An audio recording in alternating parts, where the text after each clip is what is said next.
Hello, everybody. Good morning from sunny Los Angeles.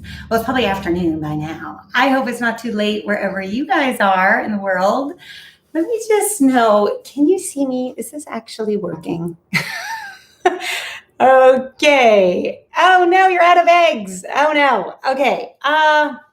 You know what? For this recipe, you could skip the egg if you made sure you had the heavy cream and the pumpkin. Because weirdly enough, pumpkin and applesauce can actually be good egg replacements. So you should be okay. They might be a little bit more crumbly, but hey, that's going to be good too. You just want to make sure that your dough is well chilled when you go to cut it. And I'm going to show you tips for that. So yes, on the no egg, no issues there. All right, where's everybody here from? Let's see. Eastern time. Oh, it's 3 o'clock in the afternoon. Yes. Oh, I miss Eastern time. I grew up in Connecticut and I miss it, especially this time of year. I hope the leaves are changing. So much fun back there. Oh, yes, Wisconsin. Hi, Byron. Yeah, you guys are on Central. All right. Oh, my gosh. Oh, hi from Sacramento, Canada. Hope you guys had a good Thanksgiving. It's always fun to know that you guys are early. I don't know why we don't have the same day. It seems like we would be close to that, but I guess not. We're getting ready for ours next month.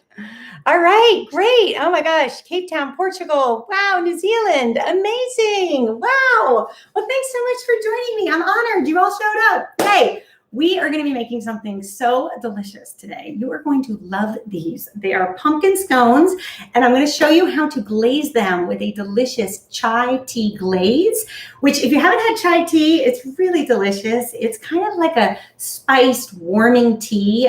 You can get it in most supermarkets now just because it's pretty trendy.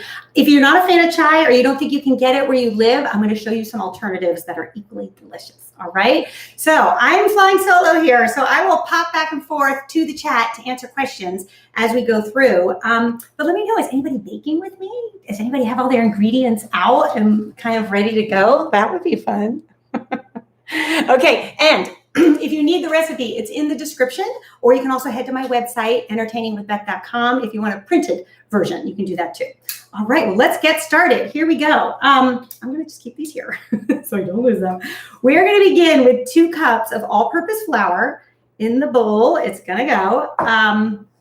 We're going to do a 1/2 cup of sugar. Now, people have asked me about gluten-free options. If you're not doing flour, I would probably just use a good gluten-free flour. Scones can be tricky as far as the texture and making sure that they stay together. So I probably wouldn't use almond meal in this case. I would just use a really good gluten-free flour. And I really like Bob's Red Mill or King Arthur. I think they make really good gluten-free flour. Or actually, you know what is even my almost total favorite is the cup for cup. That's what it's called. You can get it online, or you can also get it at Whole Foods. It's called cup for cup. I think that's a really great baking flour too. So those 3. Okay, then we are going to add 2 teaspoons of baking powder, and it's going to go. And I always laugh because this time of year, I think people bake that have never baked before, or you end up like baking a lot when you don't bake the rest of the year. So if that sounds like you may just want to test your baking powder to make sure it's still active. I know this is like a little known thing that people don't realize it can actually go bad and lose its effectiveness. So here's a little tip for you. I'm going to do a magic trick. If you want to find out if your baking powder is still good, just take a little bit of it and put it in a cup of water. See, and now it should, yeah, see, this is good. Wow, I just bought this. You can see. You see how it's getting all fizzy and foamy? That means it's good. Now, you can't do the same thing with baking soda. If you want to test your baking soda, do it with vinegar. So any kind of vinegar will work, and then it'll get fizzy. So don't be alarmed if you put it in water and it doesn't fizz. You actually have to do it in vinegar. All right, so that's my big little magic trick for you. Gotta love the tips, right? Okay, so then we are going to add 2 tablespoons of pumpkin pie spice. In it goes. If you're outside of the States and you can't get pumpkin pie spice, I have a recipe for how you can make your own. It's on my website. It's super simple, and you probably have most of the ingredients on hand. If you don't, a simple swap would be cinnamon. I wouldn't use a full tablespoon because pumpkin pie spice has other spices mixed in, and that might be too much. So maybe 2 teaspoons would do the trick of cinnamon. Okay, and then we're also going to do 3/4 of a teaspoon of salt. There you go. And then we are just going to whisk this up just like this. And the reason I really love this scone recipe is you don't have to use the food processor. And I'm going to explain that in a minute. They're actually better if you work the butter and the flour by hand. Now, I have been waiting for you guys, so I wanted to make sure my butter was really, really chilled, so I put it in the freezer. So let me just grab that. Hang on, here we go. Because this is tip number one. You really want to make sure that this butter is very, very cold. Otherwise, if you don't, you're going to end up having a hard time combining it with the flour. It's going to get all mushy on you. And if it gets too mushy, that means it's going to get too worked in, which means you're not going to have the little crumbles of flour. So if you already printed out the recipe on my blog, you'll see there's a stage where it looks almost like crumb that you would put on top of like muffins or a crumb cake. That's what you want, because as these scones are going to bake in the oven, those little crumbs are going to melt and they're going to create air pockets in your scone. And those air pockets are what are going to create that flaky, delicious, light texture. So if you use a food processor, it's going to blend this up. It's going to process it too much. And then you don't have like those little crumbly parts that are going to leave the air pockets that are going to give you the flakiness. And then you also have to clean out the food processor, which I don't know. Anytime I can avoid cleaning out the food processor, I'm all for. But I will say with pie dough, with Thanksgiving and the holidays coming up, you definitely want to use the food processor, because in that situation, we're rolling out the dough and we want to make sure that the butter is really incorporated with the flour. Okay, so this is a fun project you can get your kids involved in. They love this part. My kids do. They love to just kind of get their hands dirty, and it's something that they can't really mess up. So you could just let them have fun with this. Okay. This is going to take just a few more seconds. Hang on. I just want to make sure that it's really crumbly. All right. So those of you who are up in Canada, tell me, what did you make for Thanksgiving? Was it delicious? Did you have big gatherings, small gatherings? It's something that we're talking about down here. I don't think this is going to get better, this whole COVID thing, anytime soon here in Los Angeles. So I think we're probably going to do either a very small Thanksgiving with just the four of us, maybe a Zoom Thanksgiving, which could be fun. I think there are ways to do it. I'm sort of thinking if we all baked and cooked the same recipes and then joined on Zoom, it would feel like we were having a shared experience. I don't know, but I'd love to know what you guys have been doing. I wish I could see my laptop from here and I could even comment, but let's just see. I'll see what you guys are saying. Yes. Wait a minute. I can't even see because I don't have my glasses on. Here we go. We can talk and I can be making crumb. Yes, pumpkin anything is great, even if you are in Miami, of course. Yeah, small Thanksgiving in Virginia. I hear you. Yep. Oh, you don't do Thanksgiving. Okay. Apple pie, yep. Hello from Germany. Hi, Germany. Hello from Montreal. Oh, Montreal. We had fun in Montreal a few years back. What did we have? Oh, the poutine. Yes, with the French fries and the gravy on top. Oh my gosh. That was insane. That was like the most delicious thing I think I've ever had. I think it was like a beef bourguignon version. And I think it was the only meal I ate that day. It was so filling. But that was pretty amazing. Okay, so this is looking pretty good. Let me just kind of fix this up a little bit. And then, okay, this is the other thing you want to do. Once you get to this stage, you don't want to let this butter get to room temperature. You want to keep it as chilled as possible. And because I've been sitting here like working it and you guys will be working it, it kind of comes up to room temperature. So what we're going to do is just pop it in the freezer while we prepare the rest of the ingredients, just so that it's nice and chilled. And if you wanted to do this the day before, like if you were having friends over for the holidays or you were wanting to do it for a special breakfast, you could just take it up to this stage and then keep this in the fridge, or do it like a few hours in the morning, keep it in the fridge, and then you'd be all good to go the following day. Okay, so this looks good. Let me just rinse my hands real quick. Talk amongst yourselves, introduce each other. Okay. All right, there we go. Okay, this reminds me of when I used to give cooking classes. How fun that was. Feels like you're all right here with me. Okay, so this is going to go in my freezer. In it goes. There we go. I love these freezers that have the freezer on the bottom because you can put trays in there, bowls in there. You just have so much room.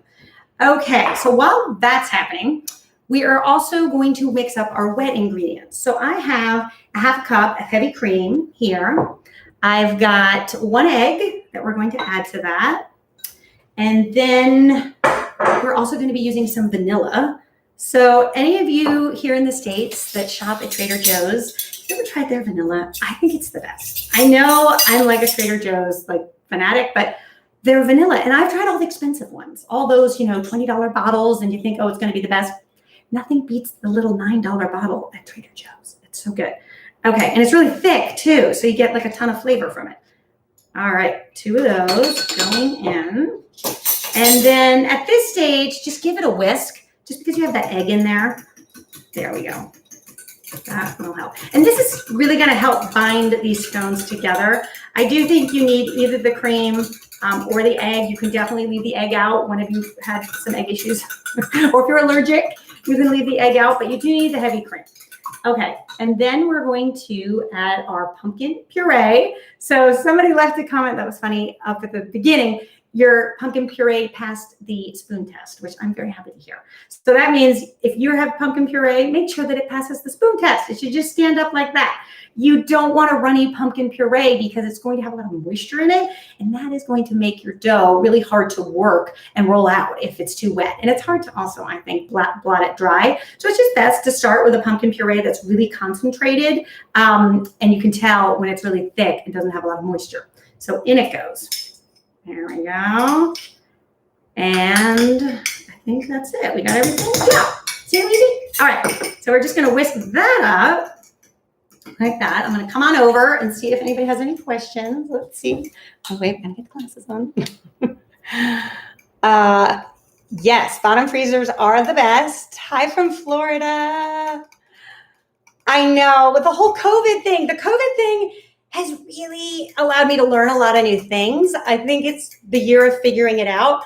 I've been on YouTube for what? This October 12th was my 8th anniversary being on YouTube. And I've never done anything live. And I think because I have so few time now with my kids at home and everybody's at home and, you know, they're doing their e-learning, it's really hard to edit videos. So I'm thinking if maybe once a month I can do a live video, then it's done and I don't have to edit it. So I think it's been a fun, well, maybe we don't say fun. I think it has been a rewarding season for figuring things out. And I'm sure all of you are figuring things out too in your own lives, I'm sure. Yes. Oh my gosh, you made it. Oh, love it. Hi, Ron, how are you? Good to see you. Oh, I hope you're going to make these. Or did you make them? Maybe you already made them. Oh, I hope you made them. I hope you enjoyed them. All right, you guys. Okay, enough stirring. I'll go back to my little perch here. All right. If you have a question about the recipe, put a big Q, and then I can see it, and I can like get to you. Or also, this is available in the replay. So I can go back, I think like an hour or two after the video is done. The replay is there, and I can go look at questions and answer you guys that way. So you can check back too if I don't see your questions, because they go so fast. It's hard to follow them all. All right. So now we are going to get our lovely crumb. Let me just clean this up a bit. You guys see? Is that good?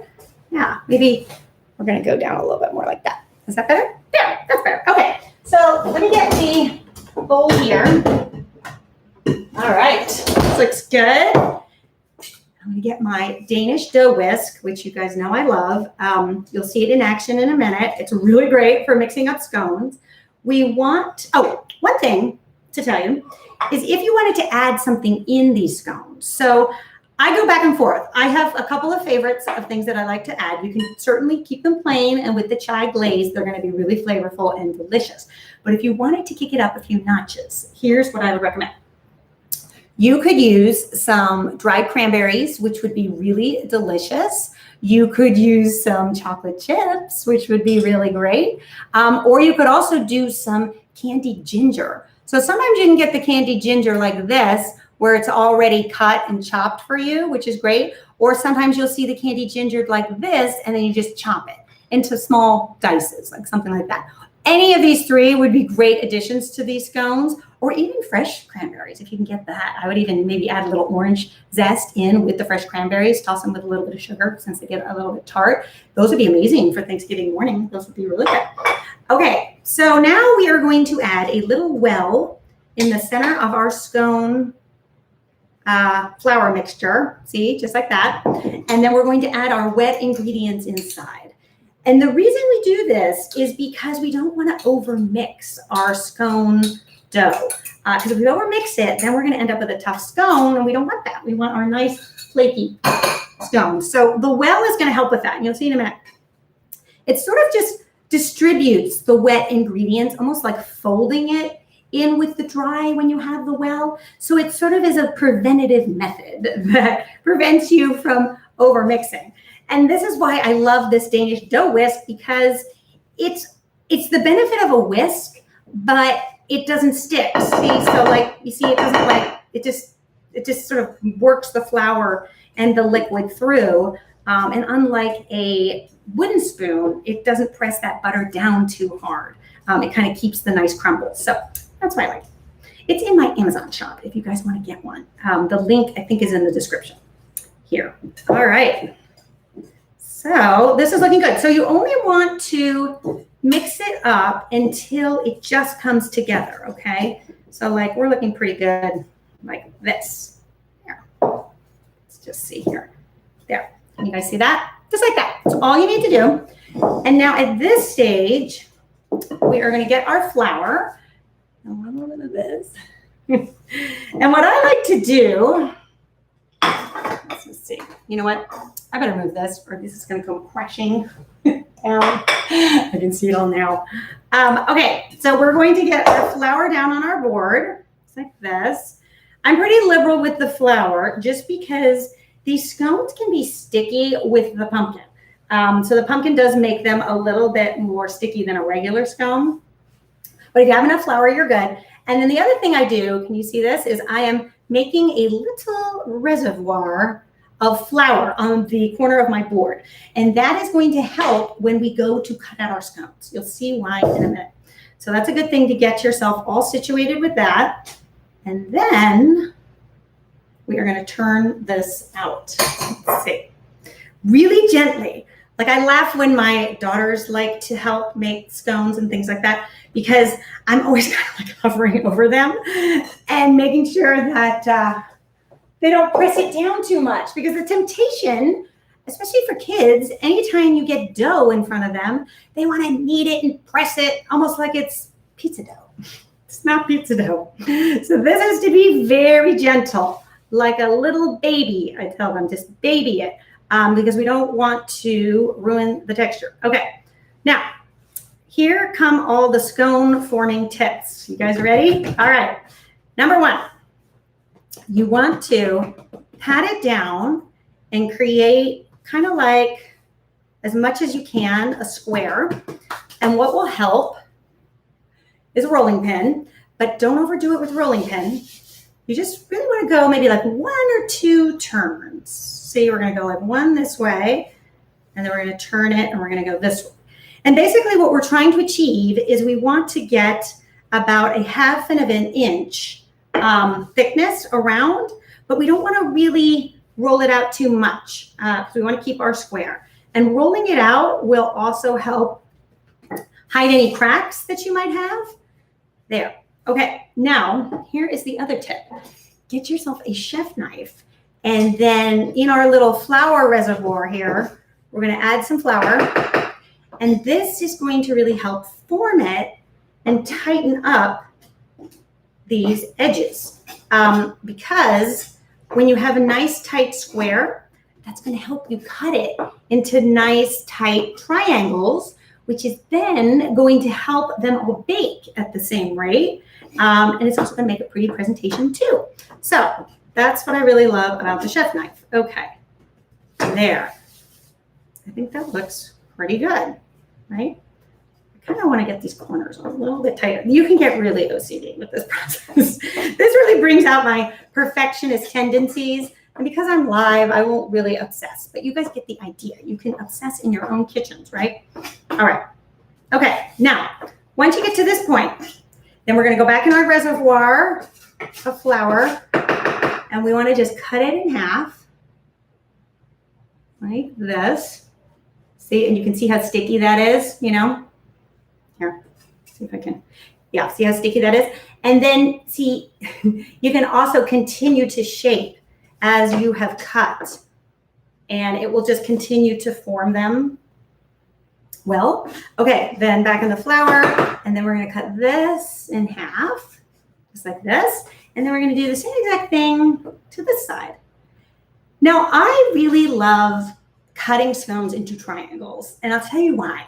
Because there's no scraps that you need to then roll back out and cut again, like if you were using a glass or a cookie cutter. So there's no waste because you only like cut what's there, and there's no re-rolling that's going to create kind of like a tough scone batter. So that's the whole thing, is like the least amount of ways you can touch the scone dough, the better. Okay, now once we have our little squares, we are just going to cut the squares down the diagonal to create our little triangles. There. See how easy? And then you want to have ready a baking sheet that's lined with parchment paper. And I've got mine right here, all ready to go. And the parchment paper is going to help our scones not get all hard and burnt on the bottom. So if you don't have the parchment paper, you may not get that effect. I think what's so great about it is they end up staying like really tender and nice when you have the parchment paper. Okay, now in my little messy drawer here, I'm gonna find my little spatula. Where is that? Here it is. Oh my gosh. Here, 1 second, stand by, there we go. Okay, now we are going to transfer them. I'm gonna knead this down a bit. There we go. Can you see? Okay, we're going to transfer these to the baking sheet, just like that, and just like that. Oh, can you guys tell me? So before I logged on, I saw that there were people leaving comments, but I wasn't live yet. So I'm kind of curious, as I learn to use the live tool more, how does that happen? Did you get a notification? And did that notification then say, feel free to comment? Like, I'm just sort of curious, but it wouldn't let me comment back. So I think it was Kelly Kelso, are you still here? You were telling me about your pumpkin puree, and I wanted to comment back, but it wouldn't actually let me do that until I was live. So I don't know, still learning how to use it. Okay, yeah. You want to give them a little bit of space. They won't spread out too much. They'll really rise up more than spread out. Okay, let me move this, 1 sec. Here. It's okay. I think that's all right. You go back there. Okay. Now I'm going to just pop over here and make sure you guys don't have any questions, anything I can answer. Here I am. Now's your chance. Okay. Oh, the kitchen smells so nice after these are done. I made a batch before you guys got here so I can show you how to glaze them. We don't have to wait around for them to be baked. And my kids were like dying because they wanted to eat them, and they were like, it smells so good. Oh, yes, the oven temperature, Laurel, is 400 degrees Fahrenheit, so 200 degrees Celsius. And we're going to go for about 15 minutes. That's a great question. Yes, you can also get smaller Danish whisks, which is good. Yep, easier to use if you prefer the smaller size. Yep. Okay. Ooh, pumpkin bread. Yum, I love pumpkin bread. Yes, you got to make this one next. Oh, that's what I should tell you. So if you want to have other recipes for pumpkin, because this recipe only uses half a cup and like you've bought a whole can, what do you do with it? On my YouTube channel, and I think I put it in the description of this video too, I've put links to other recipes that you can use with the pumpkin puree. But don't store it in the tin, right? You want to store it in a container and pop it in your fridge. Just because the tin, I don't know, there's some debate whether or not that's actually food safe. But I think the other reason too is you'll end up getting like a tinny taste to your pumpkin, which you will not like. So you can keep it in your fridge for 3 days, or you can freeze it and use it at a later time. Okay, so we have our scones here, and then one last thing we're gonna do is just brush them off. So here, make sure you can see. Is that good? Okay, so just get yourself a little pastry brush and just brush off the flour, just because we want a nice clean surface for when we are going to put our egg wash on. And the egg wash is just a beaten egg, so don't add any water. Now, for those of you who don't have eggs or are allergic, you could also just use a little more heavy cream. That would work too. I kind of like the egg because it gives it a little bit of a shine, but really heavy cream would work too. All right, so we're just going to go over them with this. And this also is good if you had like any cracks in your dough that you wanted to hide a little bit. This works well for that. These scones do crack in the oven, but they crack in a way that I think is like more because the baking powder is working and they're sort of cracking and it looks really beautiful when you put the glaze on top. But if you have little imperfections in the actual dough, now is the time to fix that because they could crack in the wrong place and then start to fall apart on you. So that's also kind of why I like the egg. All right, we got one last one to do. And then here is the other trick that you must do if you want them to retain their shape is pop them in the fridge for maybe 15 minutes or pop them in the freezer for 5 minutes, okay? So I'm gonna do that right now. I'm gonna pop this in my freezer. Excuse me. Okay, sorry, I don't like my hands. And now what we are gonna do while those are firming up is I'm gonna show you how to make the glazes, okay? So let me get rid of this. 1 second. And we are going to, oh my gosh, I'm getting flour all over me. Look at me. What a mess. Okay, we're going to take this here. Let's see, can I do this without spilling it everywhere? Oh, there we go. All right. And then I have 3 options for you for glazes, okay? So depending on what route you went with your scones. Let me just microwave this for 30 seconds. Hang on 1 sec. And I will pop over here while we're microwaving. Okay. Let's just see here. Yes, that is a serious cutting board, Benny. We only go serious here. Yes, I love a good cutting board because it just gives you a better place to work on. Okay. So let's see. Okay, this looks good. So basically, once they are baked, they're going to look like this. You can see how beautiful and delicious, and they're a little bit cracked, as mentioned. Can you see? There you go. And then see the bottom, the tenderness of the bottoms are so great. So once they're done, and you're going to go at 400 degrees Fahrenheit for 15 minutes, let them cool on the rack and keep them on the rack. Or on the tray, because we want to glaze them on the tray because the paper will actually catch any of the excess drippings. So it makes for easier cleanup. Okay, so for our glaze, here are your options. We've got a cup. If you want to do the chai glaze, you would do a cup of hot water and 2 bags of chai tea.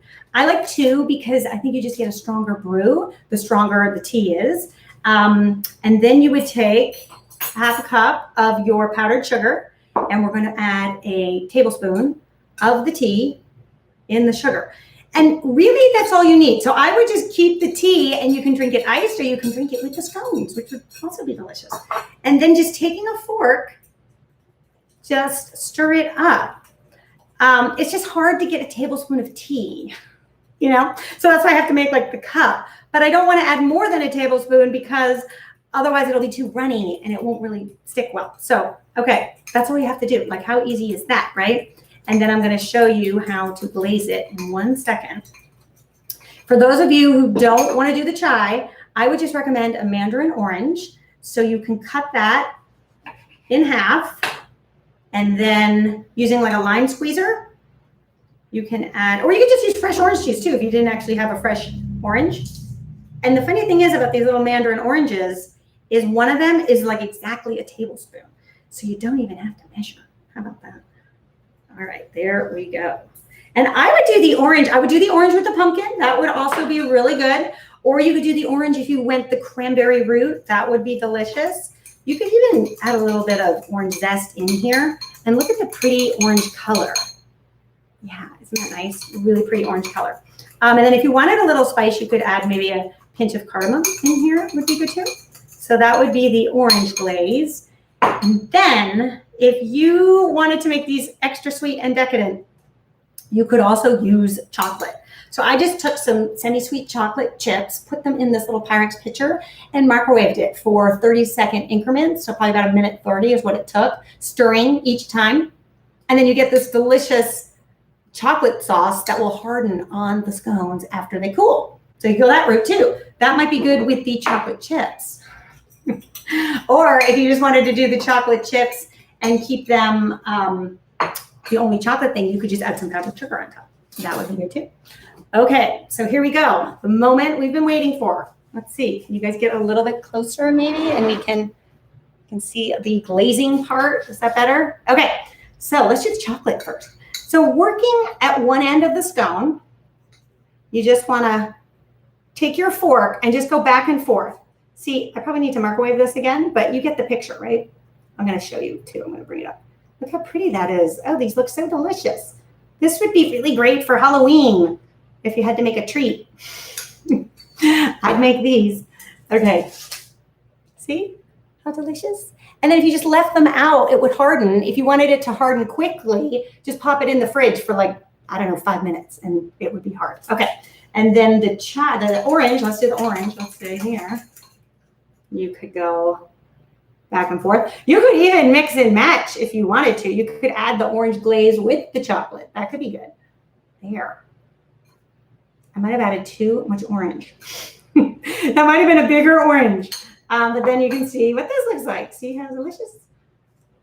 See, you could do that. And then if you wanted to do the chai, you would just do the chai. There we go. Well, I hope you guys give these a try and let me know what you think. They're so delicious. I'll even break one open for you. Here, should we break this? Well, let's break one that doesn't have the glaze on it. Let's see. So you can see the texture. They're so good. Let's see. Can you see? Okay. See how light and delicious? And then maybe you can see closer the spice that's in it and the flakiness. See all the pockets from our butter that was left? That adds to like the most delicious texture. Here, I'll even taste them and see if I can describe it further. They're so good. It's like a cozy taste of fall. They're so comforting. If you're having a bad day, just whip these up. These will make you feel better in a second. It's just like a cozy blanket around you on a chilly morning. Oh, these are so good. I hope you try these. Now, one other tip, if you wanted. Here, when you get to this stage, see, I'm going to go pop these in my oven here. I'm going to be left with 16 scones. But that's okay because you can freeze them. That was my other tip. So if you make a bunch and you wanted to freeze them, put them in a Ziploc bag, pop them in your freezer, and then every morning if you want like a freshly baked scone, just put it in the microwave for like maybe 50 seconds. Tastes like it was just freshly baked. I might not put the glaze on it before you freeze it. Maybe just freeze them, and then as you need it, whip up a little glaze and put it on top, right? All right, I'm gonna put these in so I don't forget. But that's another thing you can do is make them, cut them, put them in your refrigerator, just like I had. And then when you wake up in the morning and you just pop them in the oven, like for Christmas morning or when you have company at some point and you don't want your kitchen to be a mess because scones kind of make a bit of a mess. You could do that too. All right, you guys. Well, I hope that was helpful. Thanks so much for joining me. Let's see, any other questions? Let's see. Yeah, I'm gonna take some off my hands. I would love that. That's what's hard about not going into an office. When I used to work at the Kin Community office, I would always come in with all kinds of treats of things that I had been shooting. But now I'm like stuck with all these treats, hiding them from my kids. I mean, they don't even go to school now, so I can't even like bake all these treats when they're at school. I have to like hide them. All right. Oh, thanks, Ron. I'm glad you think so. Yeah, I'm trying to get the hang of this live business, but it certainly is fun. Hi, Priya from India. Oh my gosh. You woke up at 1 a.m. Oh my gosh, you get the award. That's crazy. You have to go back to bed. Back to bed. Thank you for joining me. That's so sweet, Priya. So nice. All right, you guys, they're super delicious. and I hope that you try it, okay? If I didn't get to your question, don't worry. I'm going to go back after this is done, and I'll look at the replay, and I'll answer your questions there. So you can actually see it in the comment thread of the video. The chat's disabled at that point, but you can check back and see if I answered your question there. All right? Okay, you guys, happy fall, happy baking. Let me know if you make these, and if you do, come back to the video and leave a comment and let us know what you thought. I'd love to see what the reviews were. Okay. Bye, guys. See you soon. Bye.